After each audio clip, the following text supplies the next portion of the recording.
종합제TV 시청자 여러분 안녕하십니까. 2018년 11월 24일 토요일입니다. 오늘은 좀 바쁜 날이었습니다. 8시에 눈을 떴더니 눈이 펑펑 내리고 있었습니다. 이번 겨울의 첫눈이었습니다. 마당으로 나가서 사진을 찍고 동영상에 올렸습니다. 감나무가 있는데 감 2개가 눈발을 받으면서 아주 잘 버티고 있었습니다. 그리고 문득 오늘 오후 2시에 광화문 열린 마당으로 가서 애국 집회에 참석을 해야 하는데 과연 눈이 이렇게 쏟아지는데 열릴 수 있을까 걱정이 되기도 했습니다. 그러나 10시를 넘어서 눈이 잦아들고 개이고 눈이 아주 순간적으로 녹아버렸습니다. 저는 지난주에 이어서 이번 토요일에도 오늘 토요일도 광화문으로 나갔습니다. 전광훈 목사, 고영주 변호사 두 분이 지도하는 애국 집회에 참석을 했습니다. 이 애국 집회의 주제는 문재인 정권 퇴진입니다. 문재인 정권 퇴진. 가는 길에 이미 마이크에서 맹렬한 성토가 들리고 있었습니다. 다가가서 보니까 이 애국투사 박성현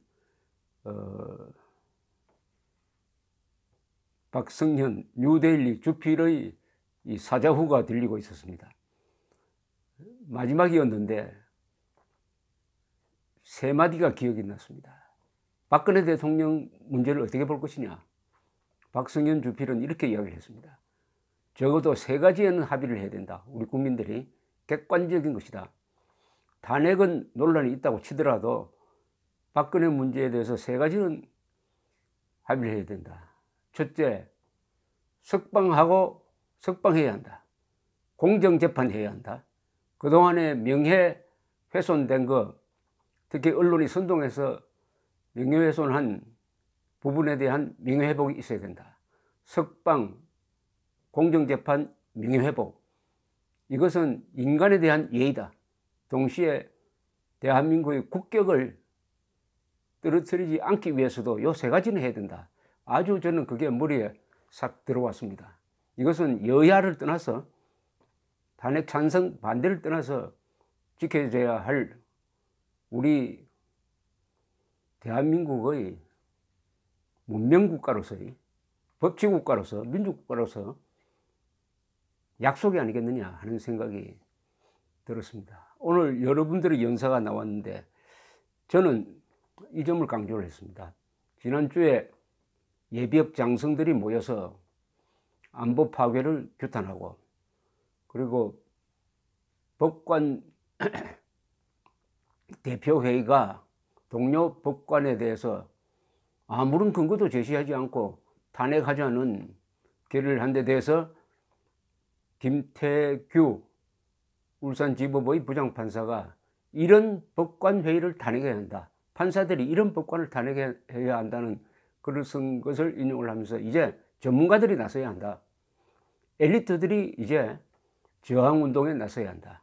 저항운동이라기보다는 자유를 지키기 위한, 체제를 지키기 위한, 그리고 촛불혁명을 진압하기 위한 투쟁에 나서야 된다는 점을 강조를 했습니다.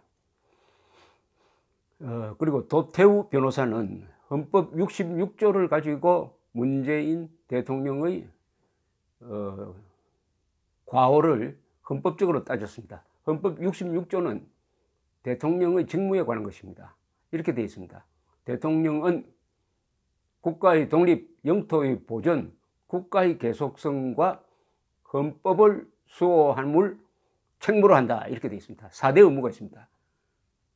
4대 의무는 뭐냐? 이건 외워야 됩니다. 국가의 독립입니다. 영토의 보존입니다. 그리고 국가의 계속성입니다. 그리고 헌법입니다. 이것을 수호해야 된다는 것이죠. 문재인 대통령은 국가의 독립을 훼손하고 있습니다. 중국이 터집을 잡으니까 수도권에 사드 배치하지 않는다는 약속을 해주고 말았습니다. 이것은 국가의 독립성을 무너뜨린 것입니다. 영토의 보존도 하지 않고 있습니다. 수도권에 비행금지 구역을 만들어서 영공을 스스로 제한하고 있습니다. NLL을 사실상 무너뜨려 가지고 영해선을 지키지 않고 있습니다. 세 번째, 국가의 계속성을 훼손하고 있습니다. 국가의 계속성이라는 것은 대한민국은 자유민주주의 법치의 정체성을 계속 유지해 가야 된다. 혁명은 안 된다. 그런데 촛불혁명이라고 함으로써 국가의 계속성을 허물고 있습니다. 혁명은 헌법을 뒤집자는, 체제를 뒤집자는 선언입니다. 그 다음에 헌법을 지키지 않습니다. 가장 중요한 자유민주적 기본 질서를 교과서에서 삭제해버렸습니다. 자유민주주의에서 자유를 빼고 민주주의만 가르치고 있습니다. 헌법 66조 위반입니다. 헌법 66조 여러분들도 밑줄 치면서 외워두셔야 합니다. 대통령은 국가의 독립, 영토의 보존, 국가의 계속성, 그리고 헌법을 수호할 책무를 진다. 책무라고 했습니다. 의무라고 하는 것보다 더 강한 것이죠. 책임 있는 의무란 뜻이죠. 따라서 이 책임을 다하지 않을 때는 반드시 책임을 지워야 하는 것입니다. 여러분들이 또 강연을 했는데 탈북자, 탈북 1호 박사라고 알려져 있는 이애란 씨가 아주 격정적인 연설을 했습니다. 이분은 목숨을 걸고 탈북한 분이니까 이애란 씨가 말하는 자유는 정말 피 묻은 자유입니다. 자유를 쟁취해야 한다. 자유를 지켜야 한다. 공산 악당을 이 땅에서 몰아내지 않는 한 영원한 자유는 없다. 이렇게 이야기를 하면서 이승만 대통령의 연설을 전해주었습니다. 이승만 대통령이 휴전 직후에 연설하기를 우리는 결코 북한 동포를 잊지 않겠습니다. 기다려 주십시오 라고 했는데 후대에 들어와서 북한 동포를 잊어버렸다. 그래서 대한민국이 지금 이렇게 어려운 처지에 놓여 있다라고 지적을 했습니다. 정말 옳은 이야기입니다. 북한 동포에 대한 애정, 동정심이 없으니까 김일성, 김정일, 김정은 정권에 대한 분노도 같이 약하게 된 것입니다. 즉 이런 이야기죠. 잔인한 자를 동정하는 자는 동정받아야 할 사람에게 잔인하다. 유대인들의 탈무드에 나오는 이야기입니다. 그렇게 되어버리고 말았습니다. 이애란 씨는 또 목숨 걸고 싸우자고 했습니다. 아무리 문재인 정권을 규탄하고 해도 감옥에 보낸다고 하더라도 고문은 받지 않을 거 아니냐, 죽이지는 않을 거 아니냐. 그러면은 자유를 위해서 싸워야 된다. 자유는 그렇게 싸울 가치가 있는 것이다 라고 강조를 했습니다.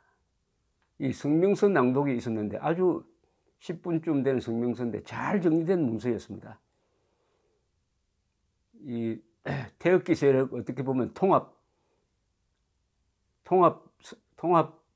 본부의 성명서 격인 이 성명서에서 미국 등 자유진영에 호소한다는 내용이 있었습니다. 우리는 아직 죽지 않았다. 우리가 싸우고 있으니까 도와달라. 우리 손에는 헌법밖에 없다. 진실밖에 없다. 그러나 우리는 자유를 위해서 목숨 걸고 마지막 한 사람까지 싸울 테니까 자유진영에서, 세계의 자유진영에서 도와달라. 이렇게 이야기했습니다. 마치 독립운동할 때 외치던 목소리, 또 냉전시대 때 저 공산국가의 지식인들이 하던 이야기하고 똑같은 이야기를 했습니다. 그런데 오늘 이 집회에 오면 기독교인들이 많이 옵니다. 그래서 그런지 오시는 분들의 표정이 아주 밝아요. 밝습니다. 그리고 행사 진행하는 분들도 참 친절하게 합니다. 절도가 있습니다. 이것이 기독교의 힘을 느끼게 했습니다. 저도 이런 이야기를 했습니다. 우리 이기고 있다. 어차피 이길 전쟁이다. 우리가 진실의 편에 서고 정의의 편에 서고 문명의 편에 섰는데 어떻게 질 수 있느냐. 그러니까 짜증내지 말자. 신경질 내지 말자. 기분 좋게 애국하자. 기분이 좋아야 기운이 생긴다. 기분이 좋아야 기운이 생기는 거 아니겠습니까? 그런 분위기였습니다. 사실은 제가 그런 부탁을 할 필요도 없이 공산주의자를 어떻게 요리하면 되느냐 하는 것을 잘 보여준 사람이 로널드 레이건 대통령이었습니다. 레이건 대통령은 항상 웃는 사람이었어요. 연설을 할 때는 엄정하게 소련을 악의 제국이라고 이야기했지만은 소련 대사를 만난다든지 할 때 고르바초프를 만난다든지 하면 꼭 친구, 다정한 표정을 지었습니다. 그래서 소련이 레이건 정부를 대할 때 혼란에 빠졌다고 합니다. 정책은 굉장히 무서운데 만나면 그렇게 따뜻하게 대할 수가 없다. 그런데 레이건 대통령은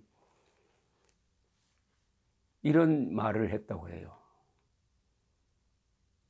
교회에서 배운 이야기라면서 죄를 미워하되 죄인을 사랑하라. 성경에 나오는 이야기입니다. 죄를 미워하되 죄인은 사랑하라. 문재인 정권을 대하는 우리 애국 세력의 태도도 이렇게 해야 되는 거 아닌가 하는 생각이 들었습니다. 이렇게 노력해야 되는 거 아니냐. 죄를 미워하되 죄인을 사랑하라. 그 뜻은 인간은 죄를 뉘우치고 얼마든지 달라질 수 있다. 우리 모두가 죄인이다, 사실은. 그러니까 죄와 인간을 구분해야 한다. 죄를 미워하다가 사람까지 미워하면은 곤란하다. 물론 어려운 이야기입니다. 그러나 우리 법도 그렇습니다. 법이 어떤 인간을 처벌을 할 때, 징역 3년 할 때 그 인간에게 하는 게 아닙니다. 그 사람이 저지른 범죄 행위에 대한 단죄인 것입니다.